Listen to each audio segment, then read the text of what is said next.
Assalamualaikum warahmatullahi wabarakatuh. Perkenalkan, saya Nitya Riksa, perwakilan dari kelompok 5 semester 5B. Saya di sini akan memaparkan materi tentang persepsi perilaku sakit, di mana kelompok kami itu terdiri dari Elizia Pita Yuniar, Nitya Riksa, saya sendiri, Rian Agustian, Sri Mulyanti. Untuk materinya langsung saja. Di sini ada ruang lingkup penelitian perilaku kesehatan. Perilaku segmen masyarakat yang sakit adalah bagaimana mereka supaya sembuh dari sakit dan menjadi pulih kesehatannya. Perilaku segmen masyarakat yang sakit ini disebut dengan perilaku pencarian pelayanan kesehatan atau health seeking behavior. Yang pertama, itu ada perilaku petugas kesehatan sebagai pemberi pelayanan atau provider.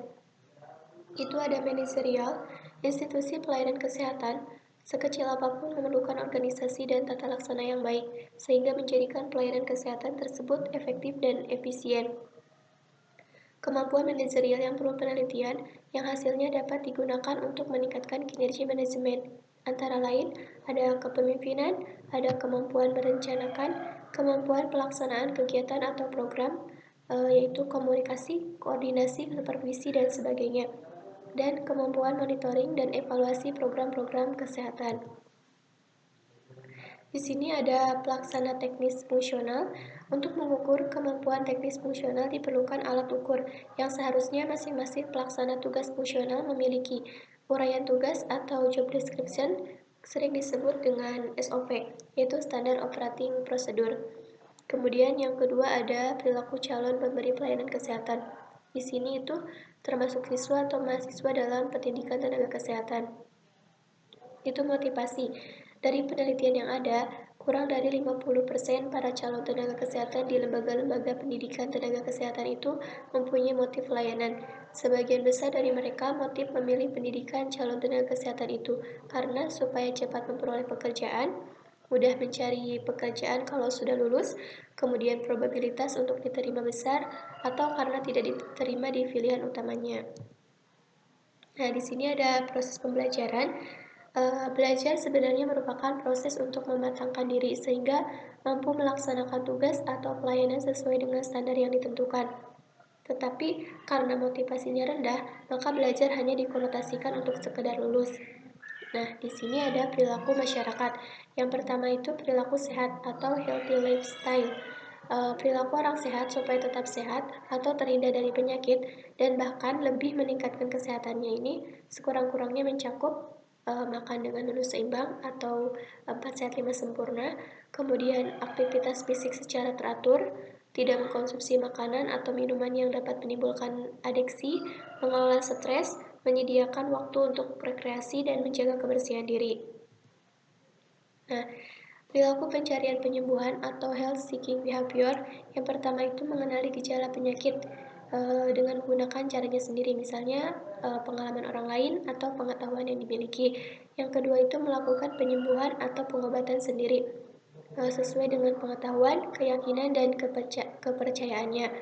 Kemudian yang ketiga, melakukan upaya memperoleh kesembuhan dari pemulihan dari luar sesuai dengan pemahaman dan persepsi terhadap penyakitnya tersebut. Akibat dari proses penyembuhan atau pengobatan semacam ini kadang-kadang berakibat yang lebih buruk atau lebih parah bagi pasien.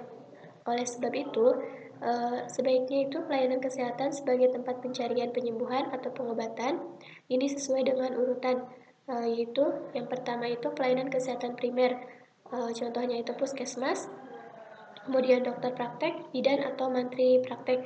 Yang kedua itu pelayanan kesehatan rujukan tingkat pertama, yaitu rumah sakit tipe D atau C. Kemudian yang ketiga itu rujukan pelayanan kesehatan tingkat 2, yaitu rumah sakit tipe B atau tipe A.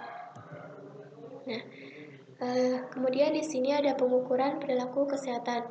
Untuk metode pengukurannya, yaitu yang pertama pengukuran pengetahuan. Penelitian kuantitatif pada umum akan mencari jawab atas fenomena yang menyangkut berapa banyak, berapa sering, berapa lama, dan sebagainya. Maka biasanya menggunakan metode wawancara dan angket. Wawancara tertutup atau wawancara terbuka dengan menggunakan instrumen, yaitu alat atau pengumpul data atau kuesioner. Kemudian yang kedua itu angket tertutup atau terbuka.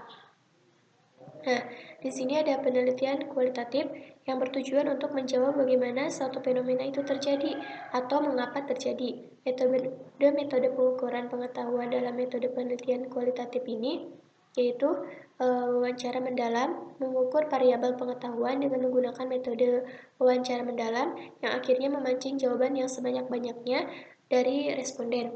Kemudian diskusi kelompok terfokus atau disingkat dengan DKT, yaitu diskusi kelompok terfokus atau fokus group discussion dalam menggali informasi dari beberapa orang responden sekaligus dalam kelompok.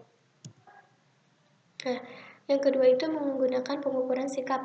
Ada kuantitatif dan ada kualitatif. Untuk kuantitatif, pengukuran sikap dalam penelitian kuantitatif ini metode wawancara untuk pengukuran sikap sama dengan wawancara untuk mengukur pengetahuan.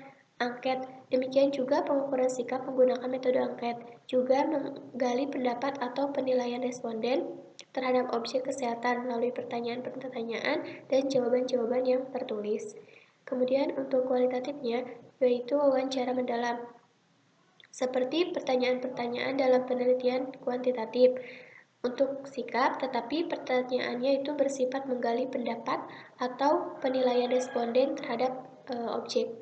Kemudian untuk diskusi kelompok terfokus sama kayak tadi yaitu DKT, seperti pertanyaan-pertanyaan dalam penelitian kuantitatif untuk sikap, tetapi pertanyaannya itu bersifat menggali pendapat atau penilaian responden terhadap suatu objek.